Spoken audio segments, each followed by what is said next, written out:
welcome as we pick out our gear for today's trip.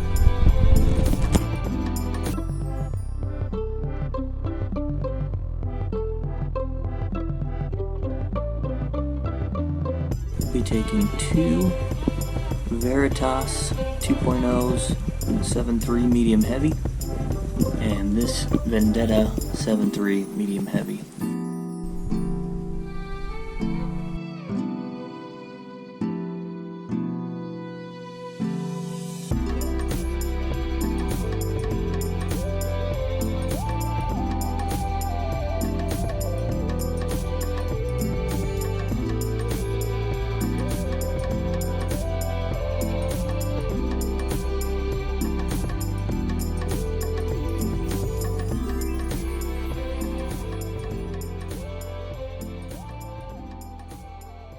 Alrighty, so basically how I have these set up is the Mondo worm, and I've got that on a pegged 1/4 ounce tungsten with a 5/0 EWG.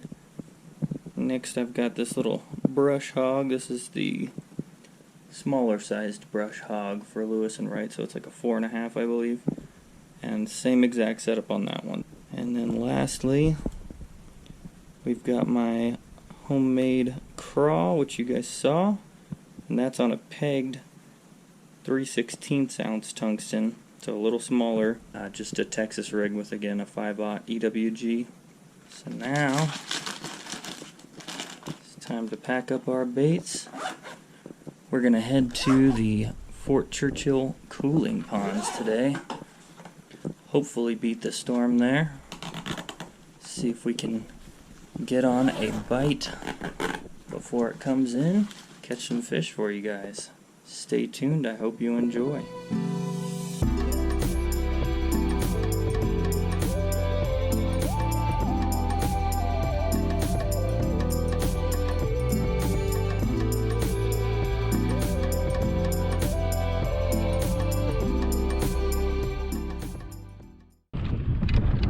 Alright, back out at the cooling ponds.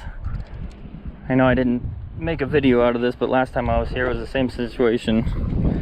Right before storm, crazy windy. We'll see if we get blown out of here before too long, but try and put a bite together. I'm gonna start off with this Guggen Baits 10-inch Mondo worm. See if we can get that big summer bite going. I'm gonna run that peg up about 1 foot.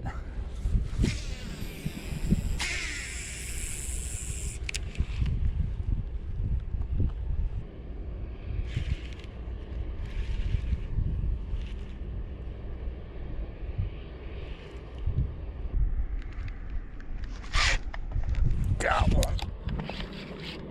Wait. Oh, dang it. That was such a good bite. Oh, my drag was so messed up. God dang. He was swimming off with it and everything. Oh, I felt like a good fish, but I'm gonna say he didn't have that whole worm. Hook point's still buried. What a bummer.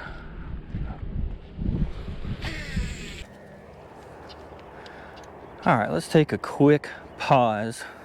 So, the intro part you just watched, I actually filmed like 2 years ago with the intent of coming back out and filming again to finish it.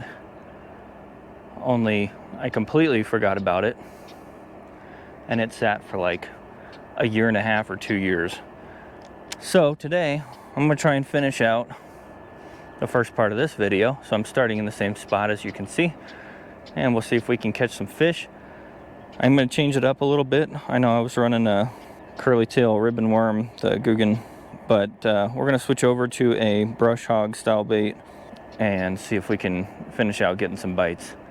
Second little housekeeping thing, I will be out of town for the video this upcoming Friday. Today is June 7th, so that'll be coming out here in just a couple days. But I'm going to try and pre-film one for this Friday and the following Friday, because I'll be out of town for both of those.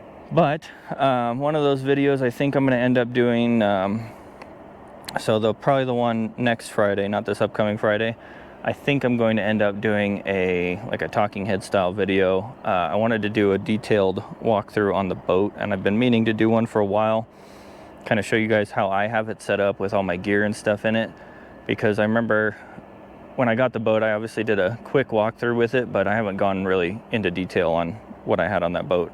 So if that's your style, stay tuned for that. That'll be probably the following Friday from this upcoming one, or the one that you're watching right now. After that, should be back to business as usual, so hopefully we can keep pumping out videos once a week. So with that being said, let's go ahead and get started fishing. I'm going to try and pick up right where I left off on that last little intro bit and see if we can catch something.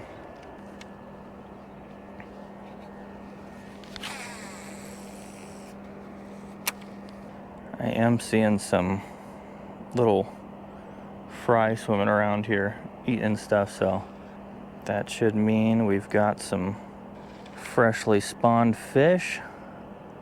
Hopefully they're looking for an easy meal, or they're fry guarding. Either way, should be able to catch them today. Also, you're probably wondering why I'm not at Topaz today after my spawn video.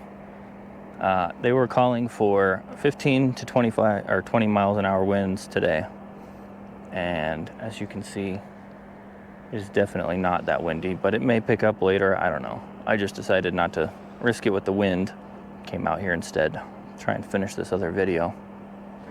The water's a little down today too, which is weird.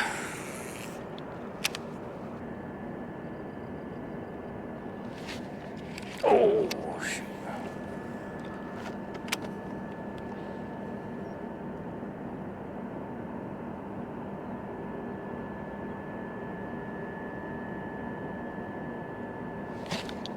God dang. Alright. This bait might be a little big for this fish. He's pretty small.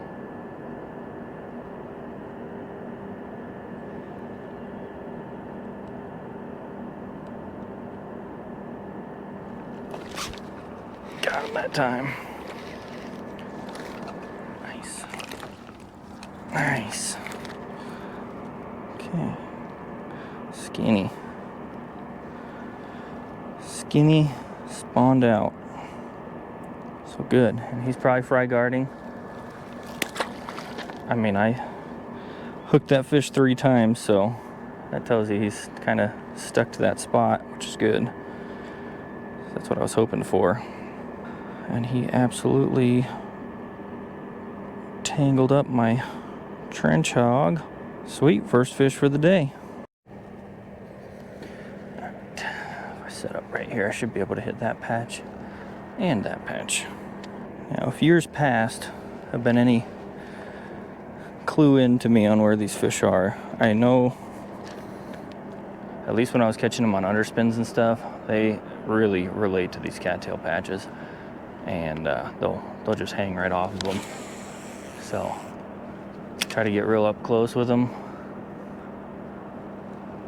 I was hoping not to lay over that branch, but whatever. Oh, I see a whole bunch of fry right here. That's a good thing. So mom or dad should be right below them. So we're gonna keep working this through here until we come over this spot.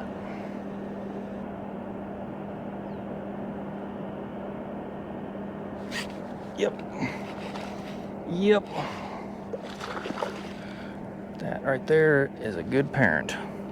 Oh, there's another one just fighting with him for it. Oh, dang, it threw my bait.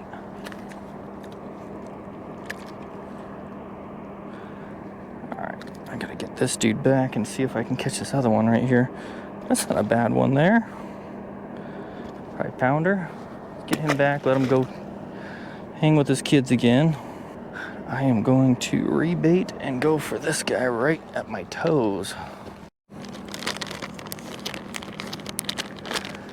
Alright, so while I'm rebaiting this, I want to talk about, there's kind of 2 tricks that I like to use for fry garters.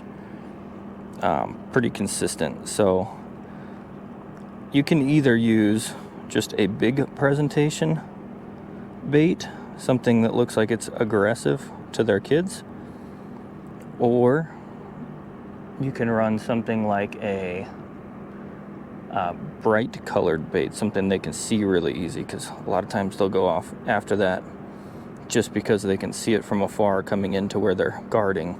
This thing is going to be sort of a bigger, a little more aggressive bait. And I just had that fish right here swim off in front of me. 4.5 inch bait, so decent size. You can either run something like this or just something real bright. So I also have some bright pink trick worms with me that may very well work, just because I can see it from afar coming into their little areas here. So you may not want to play, you know, a lot of times it's just that competitive, oh, dang. Guess like a fool there. A lot of times it's just that competitive nature in them that makes them want to do that. Fight with another fish. That, or if this one was also fry guarding and I just can't see those fish, you know, all he sees is another fish coming into his zone. So fish just bit right off in front of this other patch right here. See if I can tuck this thing back up in there. Yep. Yep. Small.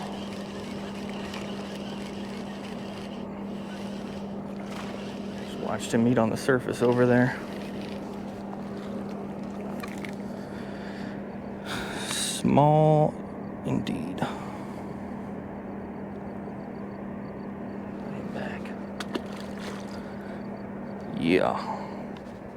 So I just moved down a little ways. I'm like 2 cattail clumps down.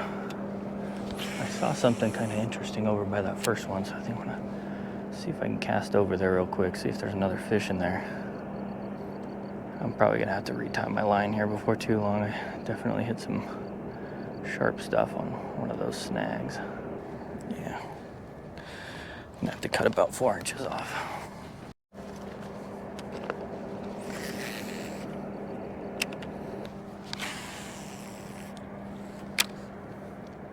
There's kind of a little rock point over there, which would be a very nice place to raise some young bass. The great thing about fishing these power plant lakes is, you know, here they're in a completely different stage of their spawn cycle than anywhere else. So I get to have a little foreshadow in this warm water. You know, what is their behavior going to be 4 weeks from now on every other lake. And then too, I'm running that on a 5/0 EWG with a 1/4 ounce tungsten. So I know 5 seems big, but I can tell you from experience, you'll catch all sorts of different size fish on this. It does not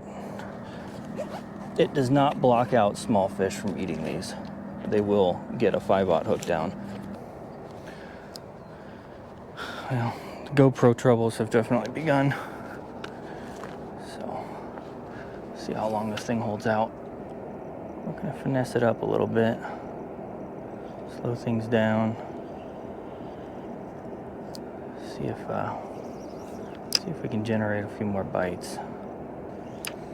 So all I've got here is just a 1/0 worm hook, round bend, a really horribly rigged worm. I'm not sure what I was doing. And then I'm just running it exposed because this is such a lightweight bait. It's not likely that it'll get hung in the rocks. And then just completely weightless. Takes a while for it to sink down, and it's very reactive to things like wind and such. But boy, I'll tell you what, talk about generating bites. This is a way to generate some bites. Fantastic finesse technique. Well, sorry about the audio for the rest of this, but that 7 was just not having it. So unfortunately, I'm gonna have to switch back to the GoPro 5 for now. unless the 7 decides to cooperate. But I hope I got both of those fish catches on video, because I just caught 2.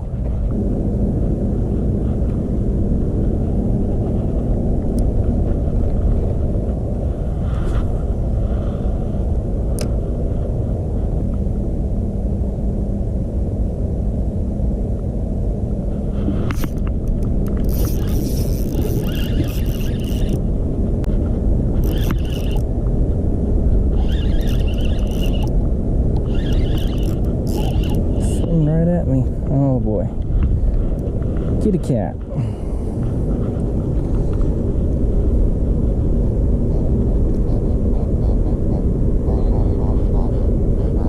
I thought he didn't feel right, so I'm trying to get a hold on these guys. It's kind of a pain in the butt. There we go. Hey. Little channel. That's pretty crazy. It's actually a good little size. If I was keeping fish, be a good little eater. But I am not, so we're going to throw him back. Thought he felt funny. This could be probably our last spot for the day. I got three little points I want to hit while I'm here.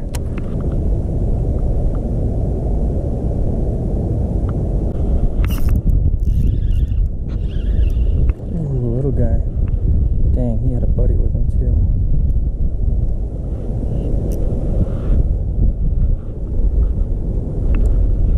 Better buddy with him. This is definitely the smaller of those 2. Let's get him back. Get his friend to come after us.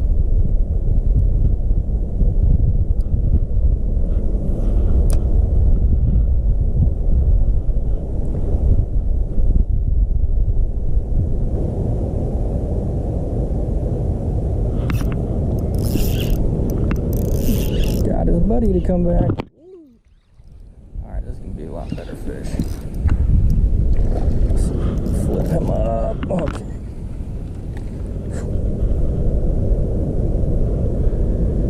Much better. So I'm pretty sure that's the fish that I saw chasing him. There we go. So that's probably right at a pounder there. Little pounder, but not a bad fish at all. Off you go, buddy.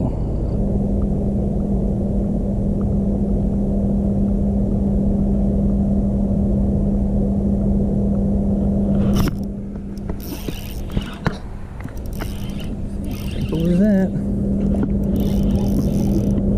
Yeah. Oh, no, he decided not to.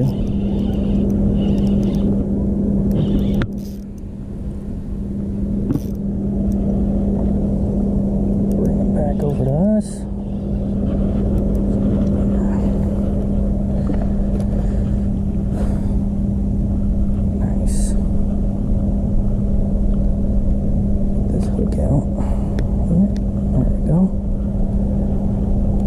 Much better size category than beginning of the year. That was probably one of the smaller ones of the day, in fact, but still definitely a better fish. So this is actually the spot where I was catching all those fish on the underspin a couple years ago, and those fish were like a foot from the bank. I mean, they were just way up on top. So that season should be coming up pretty quick here. There's a fish that just bit right down the bank here, on the bank. Let's see if I can coax him into eating this thing.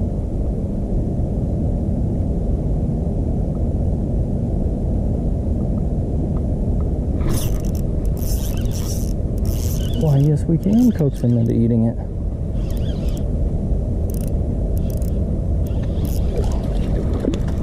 Oh, launch that freaking worm, holy smokes.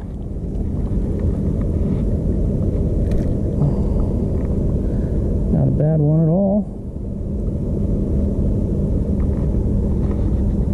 1 pounder again.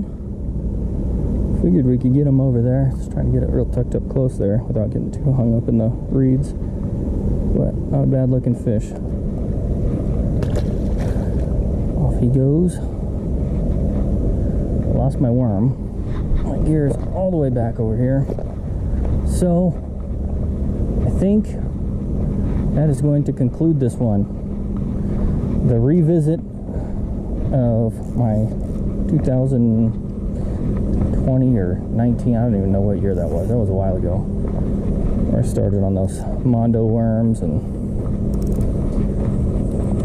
lost that big fish over there. But I would say the revisit was successful. Lots of fish today. Decent sizes. I mean, there were some smaller ones mixed in, but I'm quite happy with my overall size category. Oh gosh, there's a bunch of fry right next to me. I can't resist. I'm gonna throw something on here real quick and see if I can get them to bite. But regardless, this is gonna be the conclusion of this video. So I hope you guys enjoyed this one. Be sure to be subscribed to the channel. I'm gonna be putting up a video here before too long on well, like I said, I'm gonna be doing probably a detailed boat walkthrough here for my next video, since I'll be out of town and unable to fish. So if you guys are interested in seeing that, how I have the boat set up for me, be sure to watch that one. It'll be coming up next week, or next, yeah, 1 week from when you're watching this. And otherwise, I hope you guys enjoyed it, and stay tuned for more. Thank you again for watching. We'll catch you on the next one.